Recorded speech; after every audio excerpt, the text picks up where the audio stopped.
Hello friends, दोस्तों, Hindi cinema का सुनहरा दौर, वो दौर जिसकी हर फिल्म जो थी वो नायाब थी। हीरो नायाब, हीरोइन नायाब, गीतकार, संगीतकार, गुलूकार सभी नायाब हुआ करते थे।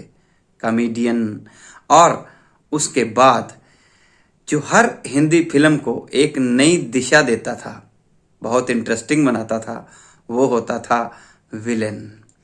तो आज एक ऐसे हीरो की बात मैं करने जा रहा हूं जिसका करियर बतौर विलेन शुरू हुआ था।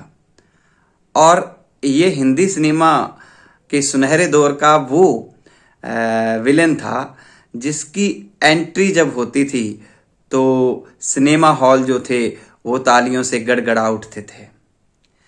तो बहुत प्रेरणादायक कहानी है इसके जीवन की। पटना में एक डॉक्टर थे जिनका नाम था भुवनेश्वरी सिन्हा। भुवनेश्वरी सिन्हा के 4 बेटे थे। डॉक्टर परिवार था, डॉक्टर सोच थी और वो चाहते थे कि उनके सभी बच्चे, चारों बेटे जो हैं वो डॉक्टर या इंजीनियर बने।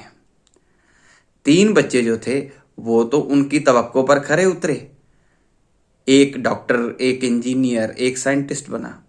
लेकिन ये जो चौथा था वो बिल्कुल अलग और अपने पिता की सोच से विपरीत दिशा में मुड़ गया।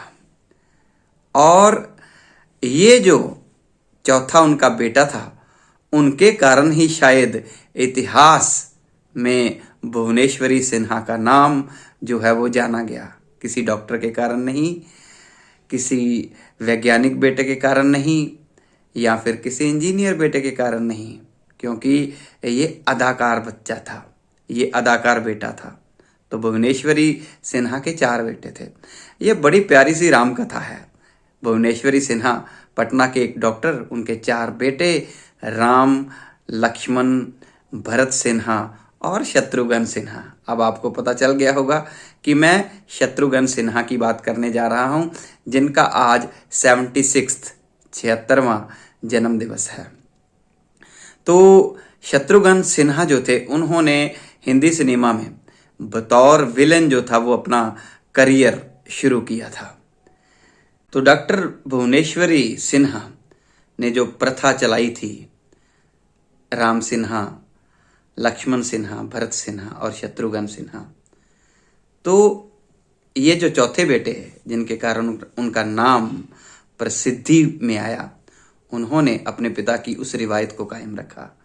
क्योंकि इन्होंने अपने बंगले का नाम भी जो रखा वो रखा रामायण।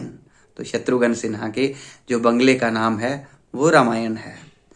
और यही बस नहीं, इनके यहाँ जो 2 पुत्र पैदा हुए जुड़वा, उनका नाम भी उन्होंने लव और कुश रखा। तो है ना कितनी इंटरेस्टिंग बात। पूनम सिन्हा इनकी पत्नी, और इनकी जो बेटी है उनसे तो आप सभी वाकिफ हैं, सोनाक्षी सिन्हा। तो शत्रुघ्न सिन्हा जो हैं वो अपने आप में बड़े नायाब हीरो रहे हैं, जिन्होंने फिल्म देवानंद की फिल्म प्रेम पुजारी के एक छोटे से रोल में फिल्मी सफ़र शुरू किया था। वैसे इनकी पहली फिल्म 1969 में रिलीज हुई थी, साजन। तो विश्वनाथ या फिर कालीचरण और अमिताभ के साथ बहुत सी फिल्मों में बहुत प्यारे प्यारे रोल करने वाले शत्रुघ्न सिन्हा बीजेपी के बहुत सक्रिय नेता भी रहे हैं। तो आज शत्रुघ्न सिन्हा जो हैं वो 76 बरस के हो गए हैं। तो हम अपनी ओर से उन्हें उनकी लंबी उम्र की शुभकामनाएं देते हैं।